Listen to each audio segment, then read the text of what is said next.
Brucelosis. Bueno, la brucelosis es una zoonosis transmisible a humanos desde animales. La característica de la brucela es que es un bacilo gram negativo aerobio, sin cápsula, inmóvil, de comportamiento intracelular, y que se ha descrito especies de brucela. Las más importantes son las brucelas melitensis, abortus, suis y la canis.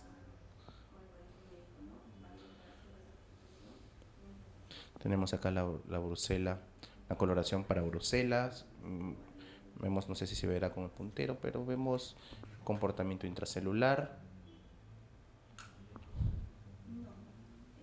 su distribución principalmente es una distribución también cosmopolita, mediterránea, en el Medio Oriente, Latinoamérica.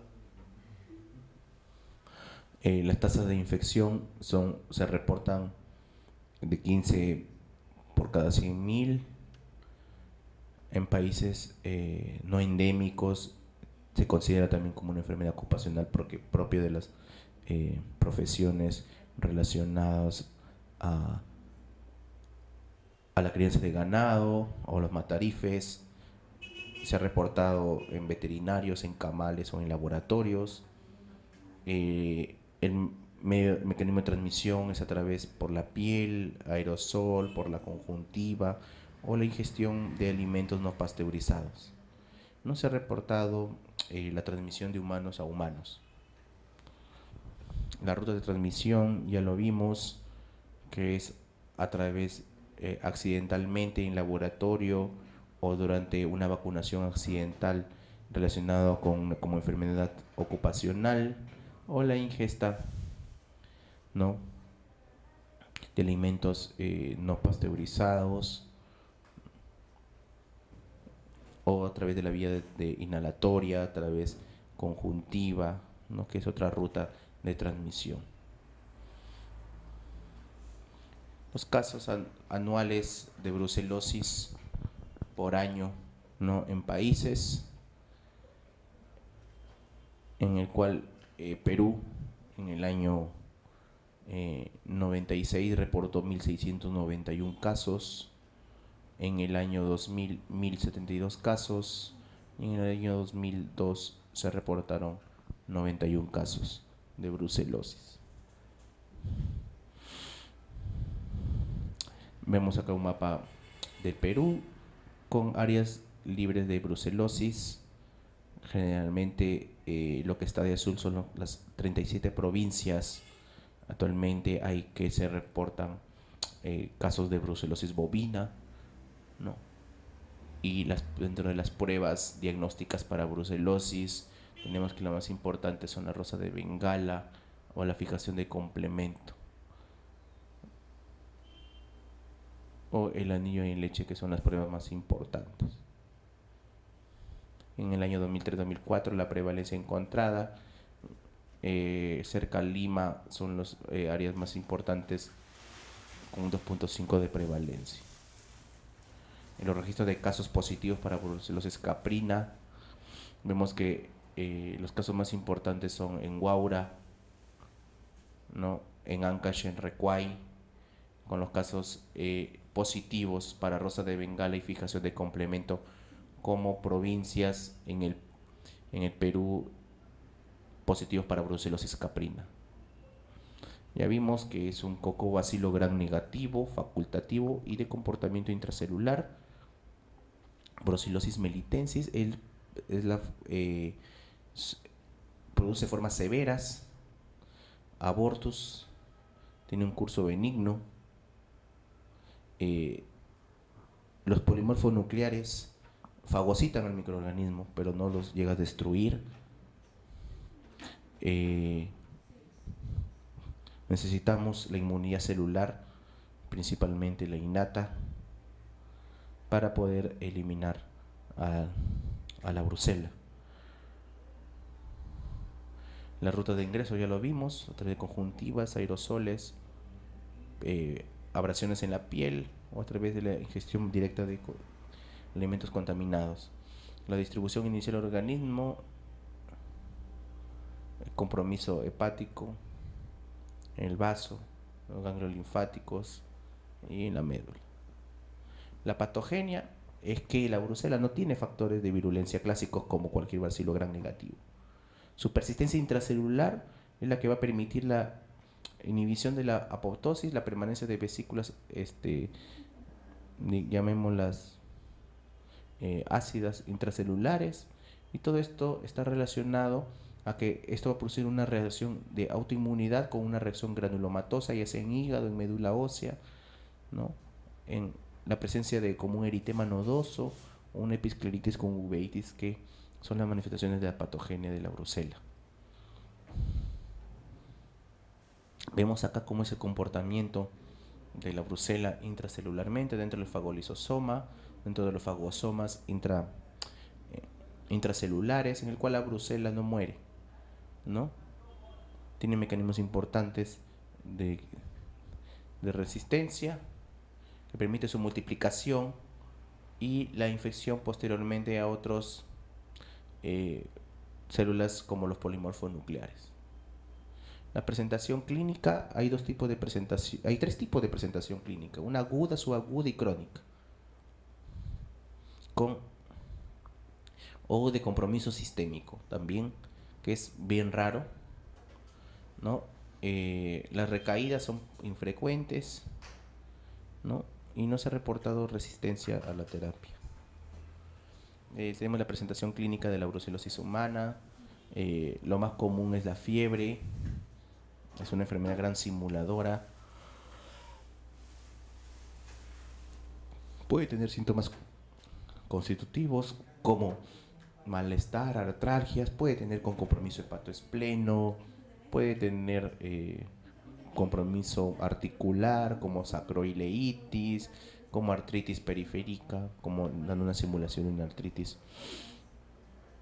infecciosa, una artritis séptica, puede haber compromiso en el sistema nervioso central, es decir, el compromiso puede ser, no es una gran simuladora, la infección por brucela. Entre los hallazgos de laboratorio, en la parte hematológica, el 40% produce una relativa linfocitosis, puede haber trombocitopenia,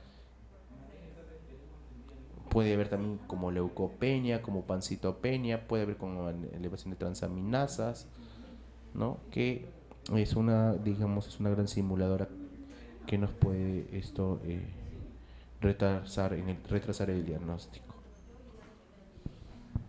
Entre los signos y síntomas, paciente con características de la fiebre es una fiebre ondulante, con sudoración, acompañada de malestar general, cefalea, puede haber lumbalgia, puede haber compromiso de ganglios cervicales, de ganglios, de visceromegalia, de hígado y vaso. Como síntomas gastrointestinales, dolor abdominal, náuseas, vómitos, como manifestaciones hematológicas ya vimos, leucopenia, trombocitopenia, como anemia, como alteraciones en la coagulación o la presencia de granulomas en la médula ósea. Entre la presentación clínica cardíaca es muy rara, pero sí se presenta de mal pronóstico. El génito urinario, el compromiso es infrecuente.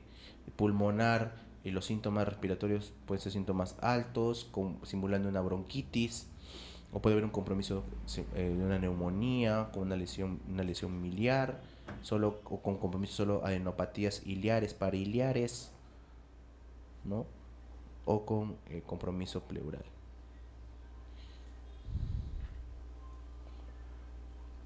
Otra presentación clínica es ocular, a través de una uveitis, queratitis, endoftalmitis, que es la forma más infrecuente.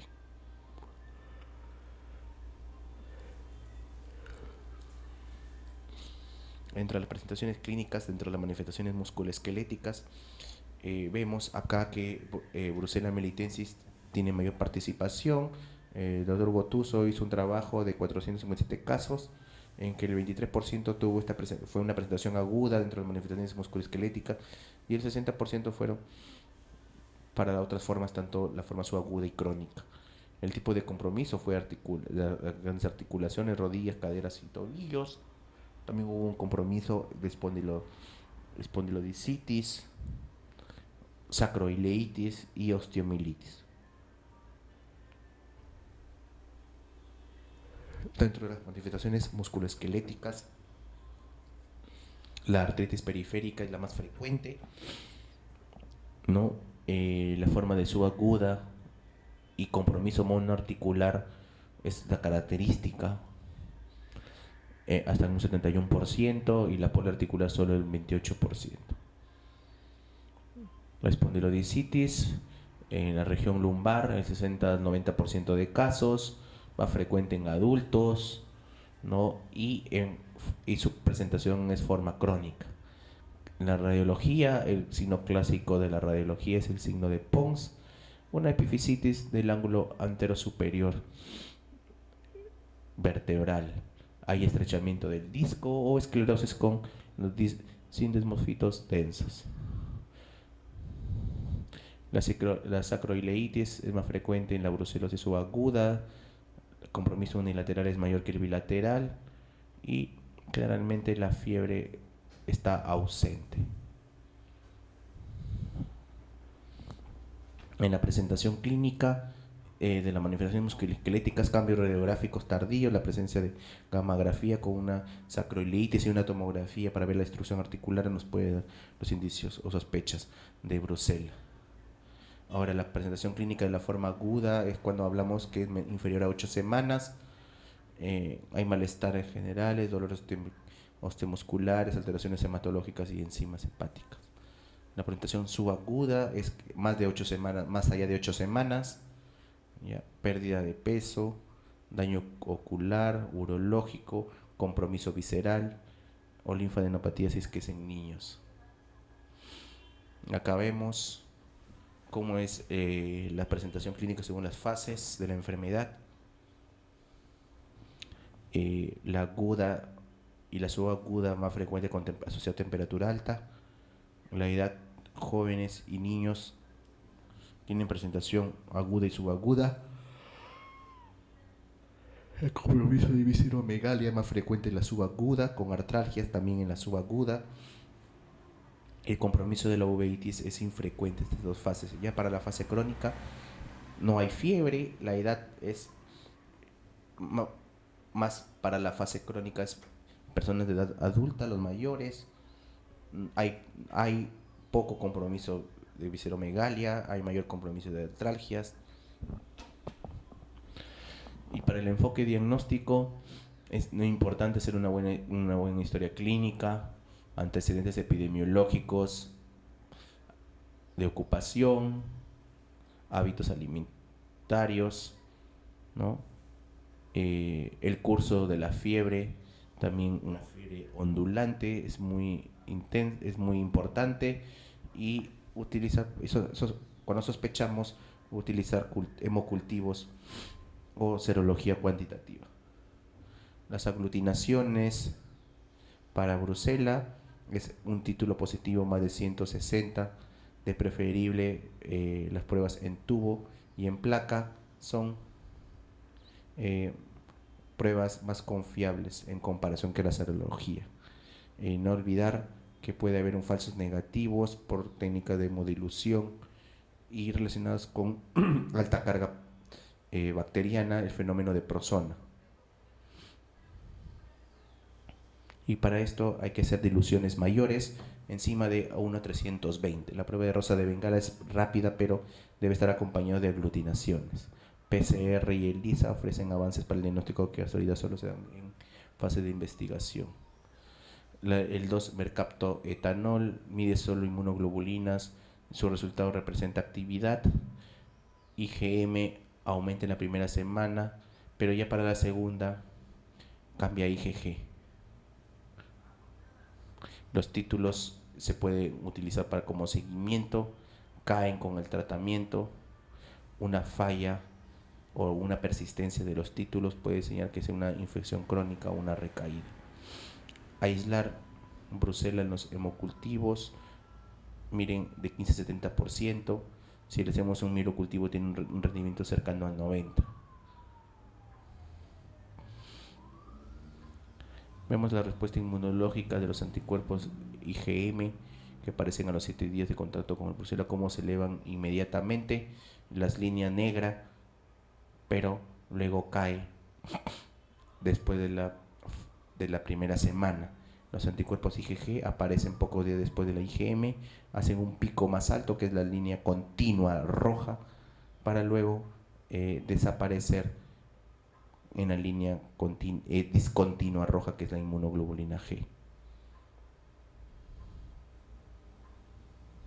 Pero en el tiempo, la IgM negativo, mientras que la IgG permanece positivo.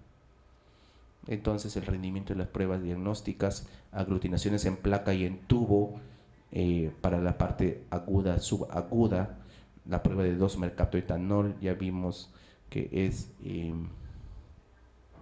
IgG, que también es útil para el diagnóstico de brucela, mientras que los hemocultivos tienen bajo rendimiento, excepto en la fase aguda, y el milocultivo tanto para la fase aguda, subaguda.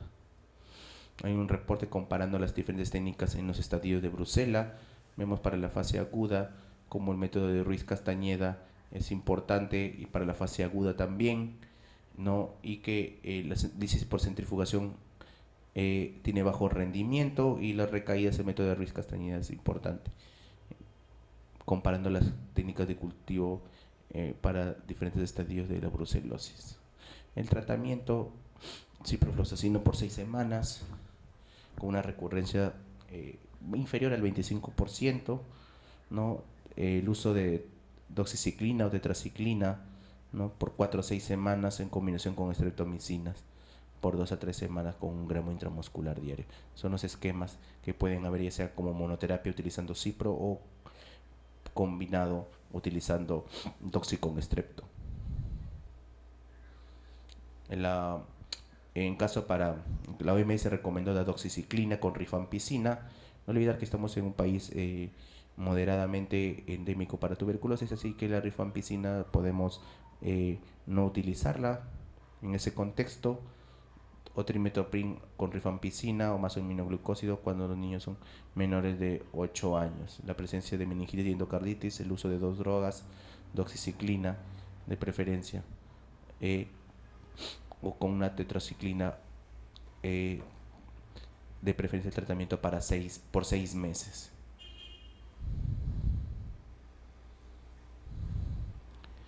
Hay una norma técnica del Ministerio de Salud para las personas que están infectadas con brucelosis. Como primera opción dicen doxiciclina con rifampicina por vía oral, o doxiciclina con gentamicina opcional, o doxiciclina como streptomicina también intramuscular opcional. Pero la primera opción lo considera el Ministerio de Salud, doxiciclina con rifampicina.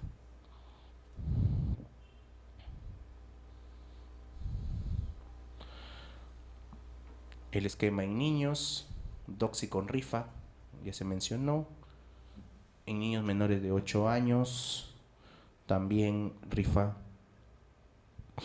cotri, que es el tratamiento de elección. En caso de alergias a sulfa, utilizar eritro con rifa. El esquema en caso de gestantes, utilizar hasta el segundo trimestre cotrimoxazol con rifampicina, o utilizar alternativamente eritromicina con rifampicina.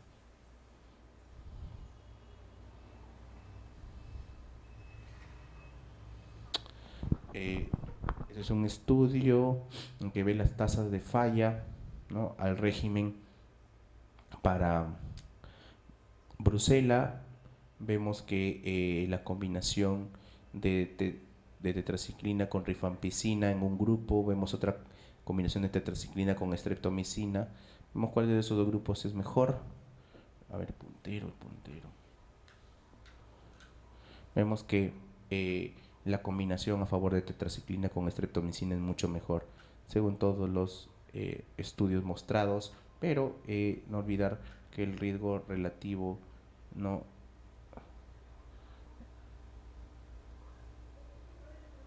los intervalos son muy grandes, cosa que el tratamiento descrito es doxiciclina o tetraciclina con rifampicina hasta la actualidad.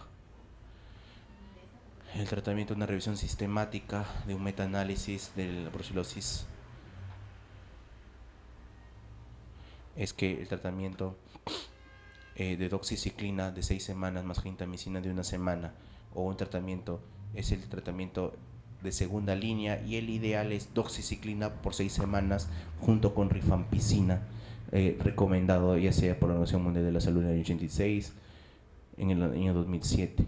Entonces, no olvidar que el tratamiento de elección es doxiciclina por 6 semanas con rifampicina plus o gentamicina por 2 semanas como tratamiento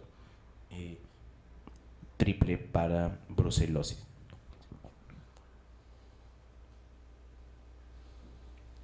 Hay otra revisión sistemática en brucelosis humana. También ellos hacen esa revisión de todos los artículos que tienen, que utilizan, todos los estudios que utilizan rifampicina con doxi o doxi con strepto, y vemos que si bien es cierto, los intervalos son grandes, pero a favor de la doxiciclina con rifampicina.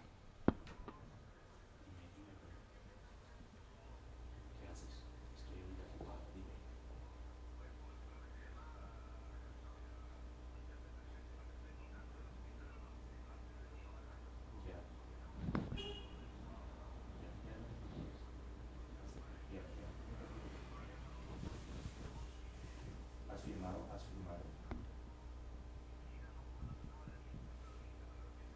Ya, no te preocupes. Así es, no te preocupes.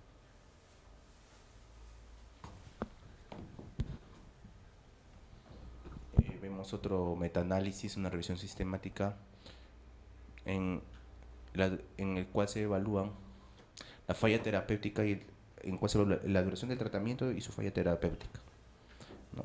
Vemos que las abreviaciones de tetraciclina, ¿no? Hay 2 estudios de 55 pacientes que los que utilizan tetraciclina 21 días más streptomicina, las tasas de recaída son alrededor del 16%.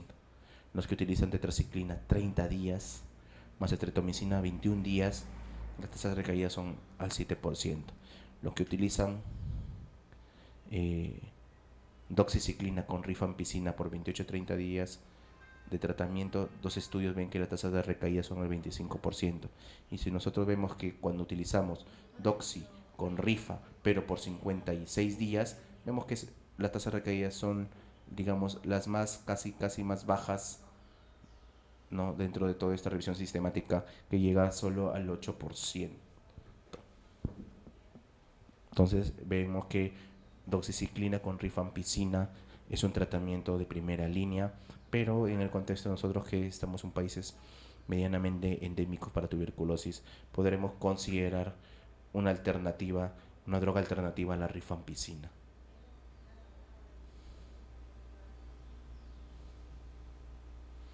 En la prevención, el pronóstico y educación, todo esto tenemos que ver con un buen control sanitario del ganado, ¿no? Una producción de derivados lácteos, ¿no? Un buen sistema de bioseguridad a la manipular en los camales o en muestras en los laboratorios. Existen vacunas de bacterias vivas atenuadas contra brucelas, sí existen, pero todavía están en fase de experimentación.